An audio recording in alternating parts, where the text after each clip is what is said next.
afternoon, Malaysia. Welcome to day 4 of KL Fashion Week. I'm Eliza Camille, and we are backstage with Kit Woo. How are you doing today? Good. Thank you for having me. Excited, nervous, just like feeling everything at the moment. So.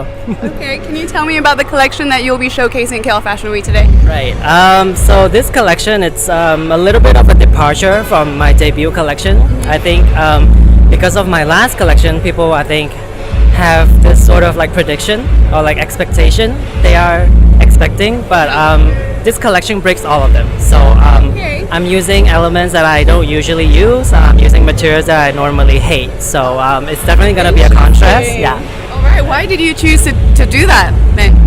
Because it's like those areas I haven't really touched. So working with kind of things that are not familiar usually comes out great. So that's right. So obviously you love it now. What you used to hate. What I used to hate, I kind of like love it now. So. Okay, Kit. So I hear that you were an assistant fashion designer at the Public School of NYC. How was that experience, and how did that shape you coming back to Kuala Lumpur?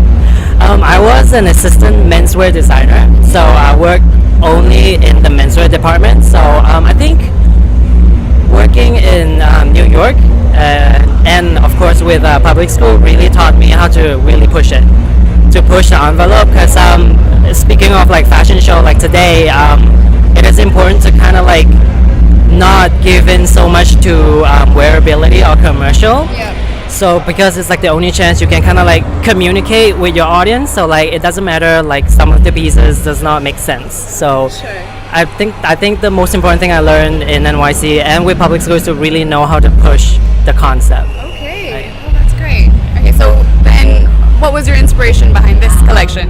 This collection has been like 2 years in the making, because I already had the idea in my head for like the longest time, just like finally had it out. So it was inspired by a Norwegian artist. Okay. His name is Mathias Fabauken. I hope I pronounced his name right.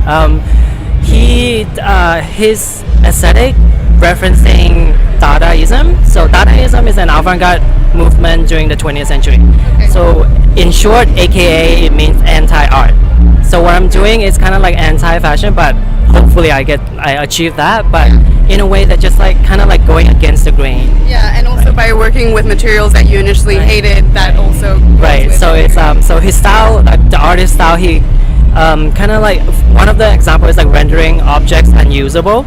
So basically taking the subject out of the object. That's why my collection is titled Object, Subject, Subject, Object. Okay.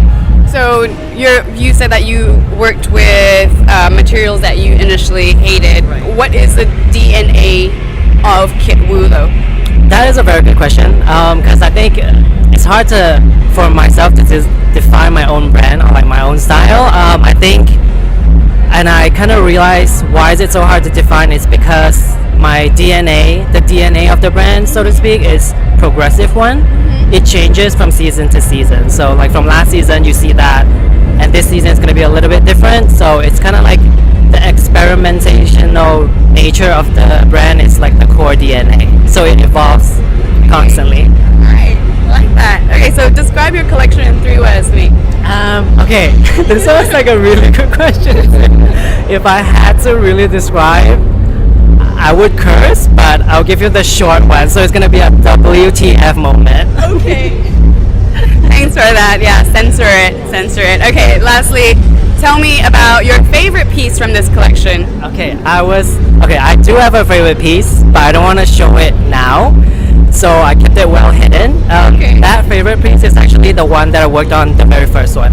So it's the very first piece that I worked on, but it's also the last look on the runway. Okay. But I can show you, well, just to briefly explain the last piece, it carries the entire inspiration into one piece. So I can just shove all my ideas into that one jacket. So it's extremely crazy. There's some extreme fabric manipulation. It's extremely heavy, and it defeats the purpose of wearability. Yeah. Right. So, but my second favorite piece I can show you is actually. Let's have you hold this. Yeah. Right. So, okay, this jacket does not come with the cap, of course. So it's one of the materials that I hate using. It was denim. So it's kind of like I'm not familiar using denim. So I didn't know what to do with it. So when I made the coat, I was like, this is kind of like not me. So I threw it in the washing machine. It came out great. So I kind of like messed it up a little bit. So yeah, this is definitely one of my favorite piece. Second favorite piece. So yeah. The only thing this doesn't come with it. Oh, it doesn't come with a hat, but you can buy it too. Yeah. Alright. Thank you very much, Kit Woo. Can't wait to see. Actually, I can't wait to see your favorite collection that he's gonna be hiding from us. So we'll see how that will go down. Thank you very much. There you have it, guys. Stay tuned for more Backstage with BAZAAR. I'm Eliza Camille.